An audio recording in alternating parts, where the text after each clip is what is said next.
Hi, and welcome to In the Field, a set of short interviews with musicians, performers, and composers, part of the 11th annual Outsound Music Summit. Today I'm talking with Christina Stanley. Thank Hello. you for joining me. Thank you for having me. And we always start out by asking all our interviewees, do you have a recollection or early memory of when music became part of your life, or how did that develop? Yeah. Yeah. Well, the first time I remember music being very important to me, I think, was when I was driving around when I was a passenger in my parents' van when I was really little. Beverly Hills Cop, the original. Oh yeah. Okay. When did that come out? The movie? Like 83. I don't remember. 84. Okay. The original Beverly Hills Cop came out, and the dee dee dee dee dee dee dee Oh, yeah. dee dee dee dee dee dee dee dee dee dee dee dee, and I was really into that tune, and I made up lyrics to it when I was a little girl. Yeah. Wow. But yeah, so that was my first experience with music, and then you know, my mom, she played piano when I was growing up and sang, and so I was always exposed to music from a really early age. She wasn't a professional musician, but she studied music in college, and there's a piano in the house. Right. And my older brother started taking viola lessons when he was 7 or 8. And it wasn't actually a viola, it was a violin that was tuned like a viola. That was my mom's old violin. Oh, wow. And so, and you know, I was raised Catholic, and so my dad sometimes would have the music director from the church come over to the house, and he would play our piano. And then once I lied to the music director and told him that I could play the viola. Oh, really? Oh, wow. Okay. And so I stole my brother's viola and picked it up and started playing it. And so, and then later, I took piano lessons. I started taking piano lessons when I was 5, I think, and that was a bad experience in the beginning. I mean, I was really excited to take piano because listening to my mom play, I would always try and mimic her or play what she was playing, and I thought that, I was having a pretty good run.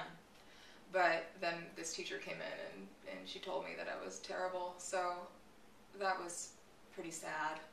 It made me... Oh. Yeah. She told you were terrible? She told me I was terrible all the time. Oh, wow.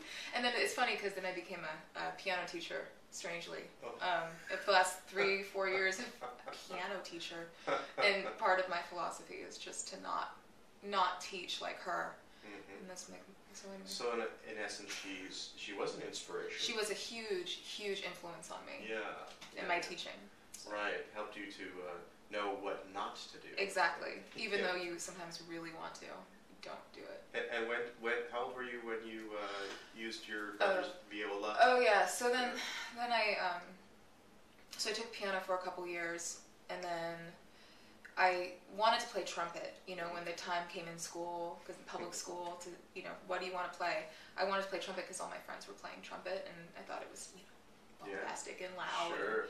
And, my mom said, no, we have a violin, so, I don't want to rent an instrument. And I think probably, I believed that for years, that she didn't want to rent an instrument, but now I think probably she just didn't want to hear that, and it was a good choice for me because I was pretty much instantly able to play. So yeah, it was a very very tactile. Very much, like it was a good fit for me. Right, right. And then the rest is, there you go. Wow, okay. Yeah, that's very cool. I hear a lot of people, they start out with piano and then they move through a series of instruments. It sounds like you It was fell piano into and then violin. early age, where it's kind of become more part it was just like, my brother's doing that, I can do that. That was always my attitude, Right. Yeah. I lied and said I could roller skate and broke my arm because my brother could roller skate and I took his skates, It's always like whatever my older brother was doing. Oh, I see. Right. I wanted to do. So. Oh, wow. Sibling stuff. So as you went on through, growing up, and you have found your instrument or the area of strings that you're specific individuals that helped to hone in your creative process as you grew up in terms of wanting to explore musically, you know, individuals who had that influence on you, or is it just or things that had influence, or sounds? Yeah. That's a very good question. I think that, well, obviously my teachers, maybe my violin teachers that I had, my first violin teacher was amazing, and she was really patient with me because I didn't want to practice very much, and she knew that I had a lot of ability, but I just didn't practice very much. And so when I turned 15, she told me, you're going to have to not be a big fish in a little pond, and you're going to have to go to the conservatory. And so she helped me find a teacher at the San Francisco Conservatory when I was 15, and then I started driving back and forth, and there was a guy there that was just amazing, Lee Lin, and he was a huge influence on me throughout high school, and he pushed me really hard to practice and just to explore like what's in a measure, you know, what is in this measure, where does it lead? Just not looking at it like, oh, you have to sound like this, but taking every measure apart and working on just a system for a month. Wow. So it was really deep, and that was great. That was a huge, huge thing for me, and then kind of gave me the confidence to go out and try and find places to play. And you know, being in a public school, the orchestra that I was in was a public school orchestra. And I saw a guy playing at a concert, like a choir concert, and he was the director for the chamber ensemble at Pacific Union College. And so when I was in high school, I started going up and playing with them, and that was amazing. He gave me an opportunity to play with the college students. So, and then I taught myself guitar. Well, actually, that happened earlier. When I was 12, I taught myself guitar. So I've always kind of wanted, I love string instruments. I've always wanted to play string, and you know. So I started writing music when I was around this time in high school, 15, 16. I mean, I'd always written music, like, you know, the lyrics or whatever. You know, I had like a little journal that I kept when I was a really little girl, and I wrote notation in it, and you know, it's funny. I was very introspective, and I would always write, oh, I've had this musician dream forever when I was 7. So I was a little bit crazy like that. Oh, well, I think that's where we're all coming from. Right. In some ways, there seems to be a common thread there. Yeah. Wow. And then, you know, when I started taking voice lessons in high school also, and joined choir, chamber choir, and so I was just very, very busy with music, very focused on music, and not so much academics. And it wasn't until my senior year that I realized that I was going to not go to college if I didn't pull it together. And you know, and then I ended up pulling it together. So. Okay. Wow. Okay. So you had some early memory, and you had individuals that really, you know, put you in a position to be ready. Well, yeah, Leland was a huge influence on me in my playing and the way I think about music. But you know, it wasn't. I mean, in a way, I was kind of. I had a lot of really amazing people around me, but you know, I kind of lived in a vacuum a lot. You know, being from Napa in a small town, and you know, I really wasn't. It was just always something that I loved. Right. And then, so you have a lot of classical training. Yeah. You know, and you are also involved in music composing and improvising. Right. So, is there a point where that started to happen? Something turned where all of a sudden you're like, oh, I don't have to read this written music. I can also play this painting. Sure. No. You know what I'm saying? I didn't know that was ever going to happen. But you know, that the transition point was you know, there was always a disconnect in my life between the classical stuff and my creative stuff, and a lot of people didn't even know that I wrote music at all. You know, I would hole myself up in my bedroom and write songs and songs and songs, and I had hundreds of songs that I wrote, and no one knew. And it was this kind of secretive thing that I did, and everyone was like, oh, you're a violinist. So, and then I went to my undergrad, and same thing. I mean, I was always creative in writing music, but I was just so focused on getting through the classical music degree and the performance degree and practicing 8 hours a day that I just didn't think of myself as a composer. I thought, oh, I'm a violinist, and so, but I started composing as an undergraduate. I wrote a piece for violin based on the Faust, Goethe's Faust, and I wrote a 3-movement piece, and I recorded it and played it. It was like some Faust class that I took, and they said, do a creative project, and that's what I wanted to do. So it was, and then I realized how much I enjoyed it, and that I could do it, and when I wrote my songs, but prior to that, I would always notate the melody so I could remember. And I always enjoyed writing music, but I never thought of myself as a composer until then. And I didn't even really think of myself as a composer then. And I remember having very, very disturbing thoughts about not feeling happy or comfortable in the environment that I was in. And it was very disheartening to me that I was putting all of this energy into becoming a violin virtuoso, and yet it wasn't completely fulfilling. And I felt, I would always say, I'm a creative person. I wouldn't tell anyone this, but and I feel trapped in this box. Sure. And so, and then I started taking violin lessons with Daniel Kobialka, and I don't know if you know who he is. He's a composer, but he also was the principal second violinist of the SF Symphony for 30 years. So he's here locally. He moved recently, Okay. yeah, but he was there for a really long time, and he worked under Bernstein, and he was a composer, but I didn't know that. And, when I started taking lessons with him, and Leland recommended him as a teacher because I had all of these. I mean, I had wonderful teachers at San Francisco State, but I had also this desire to kind of go out and find someone else to study with because I felt very enclosed in this, technical box, and I was like, this is not fulfilling for me. So I started studying with him, and the first thing he said to me is, "We've got to get you out of this box." Oh, that's excellent. Yeah. So he could tell right away that I needed some, just a different way of thinking about music. So I think that he was a huge influence on me.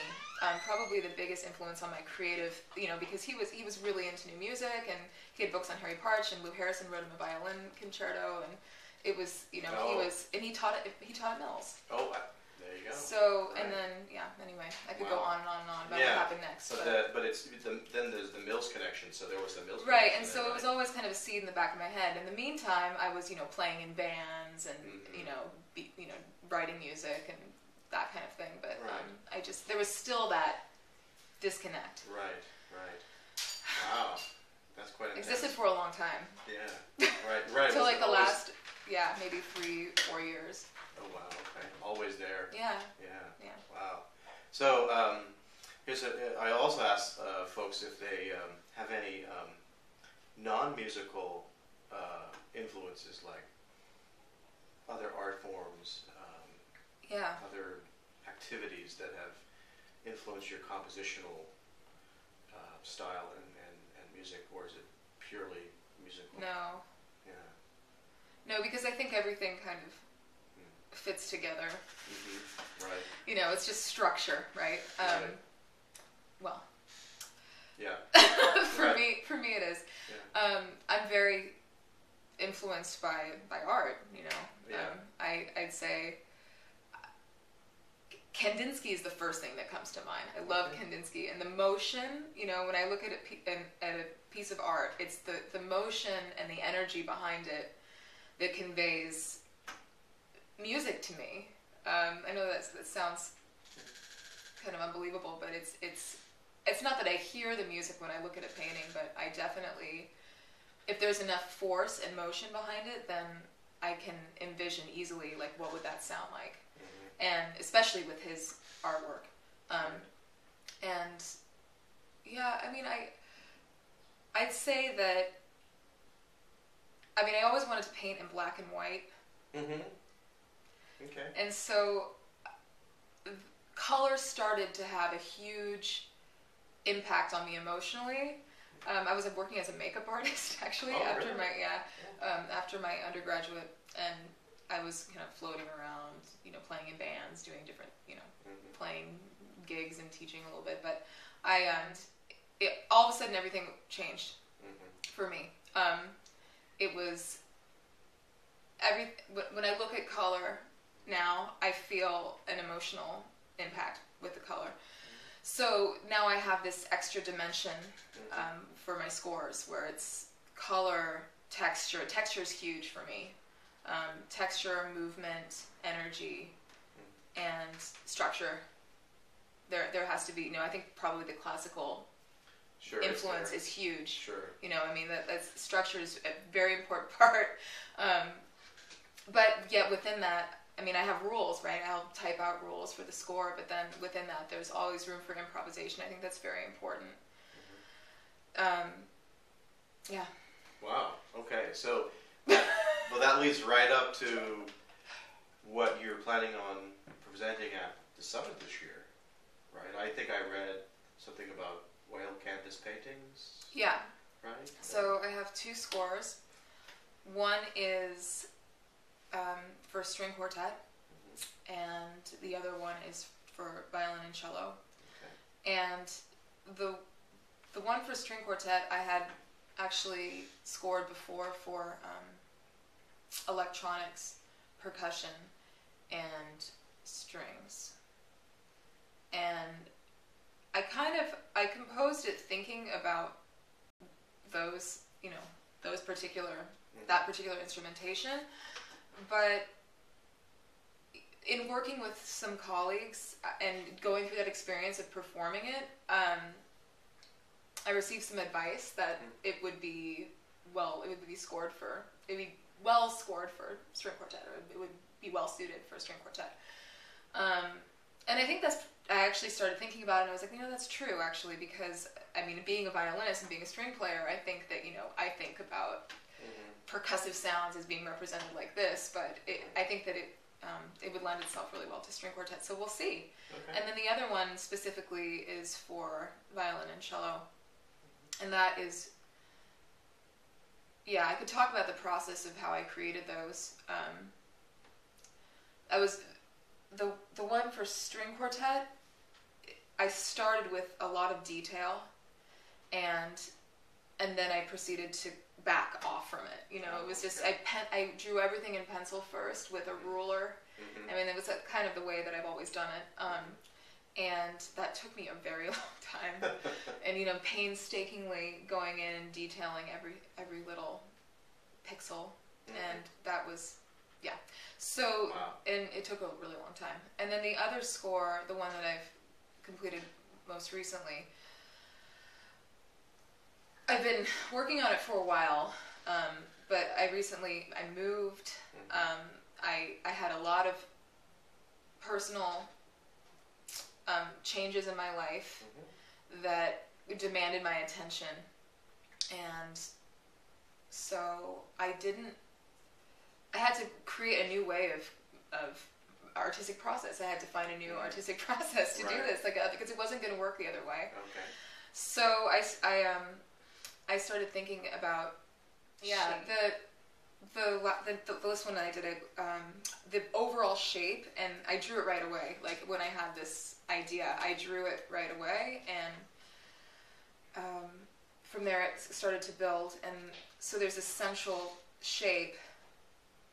It's like the heart of the piece, and then surrounding it are various